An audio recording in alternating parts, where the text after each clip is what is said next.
Actually वो ऐसा नहीं है। पर नंबर से हम किसी सिचुएशन को कम या ज़्यादा इसलिए नहीं कहते हैं क्योंकि दो आदमी भी एक बड़ी हादसा कर सकता है। तो मैं इसीलिए पिछली बार भी कहीं किसी जगह पे जब एक स्टेटमेंट दिया था, मैंने ये कहा था कि एक चैलेंज ज़रूर उभर रहा है या उसको बनाने की कोशिश की जा रही है। पर क्या वो चैलेंज एकदम से हमको एक ओवरवेल्म करने वाला है? जवाब में मैंने ये कहा था कि नहीं, इसको मुकाबला करने के लिए प्लानिंग करना है, स्ट्रेटजी बनानी है। जवाब हाँ। और तब भी मैंने कहा था कि इस तरीके की जब चैलेंज आते हैं तो उसमें आवाम का रोल बहुत ज़्यादा रहता है।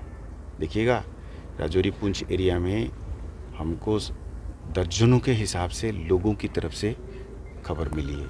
कुछ जगह पे लोगों ने खुद बढ़ चढ़ के करा है। आपको पता होगा कि एक जगह में तो लोगों ने एक बंदे को खुद ही बांध के इन्होंने बिठा दिया। तो एक कोशिश है पार से। तो बॉर्डर स्टेट है हम लोग, उसको तो हम चेंज नहीं कर सकते हैं। मतलब we are not Madhya Pradesh ना।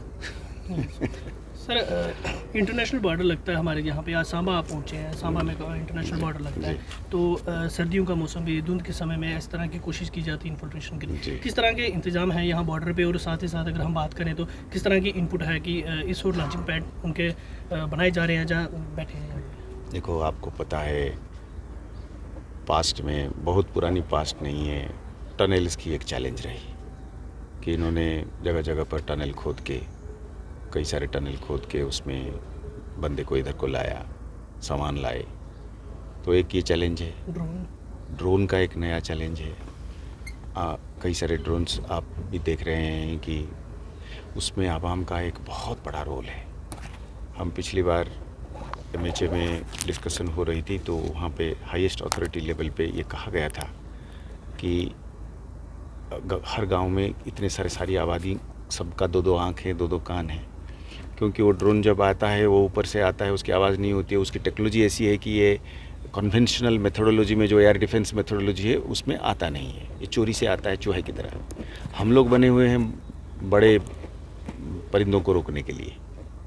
अब उसमें एक आवाम का रोल है। हम उसको चाहते हैं कि हमारी पुलिस स्टेशन के लेवल पे, पुलिस पोस्ट्स के लेवल पे हम एक सिस्टम इसको तेज़ करें कि जैसे ही उनको पता चला कि कहीं पे आ रहा है, आवाज़ है, तो कितना जल्दी हम उसको रिएक्ट कर सकते हैं। अगर आ गया तो पीछे उसको कैसे इंटरडिक्ट किया जा सकता है इंटेलिजेंस के ज़रिए।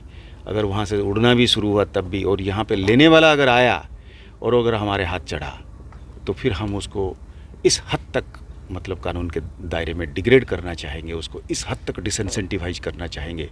जैसे मैंने पिछली बार कहा था कि हम समझते हैं कि जो ड्रोन में आया हुआ बंदूक, गोला बारूद, नारकोटिक्स, पैसे उठाने वाला जो आएगा ना यहाँ पे, उसको तो हम समझेंगे कि वो मुल्क का सबसे बड़ा दुश्मन है और उसको ट्रेजन और टेररिज्म के हाईएस्ट लेवल पे हम ले जाएंगे।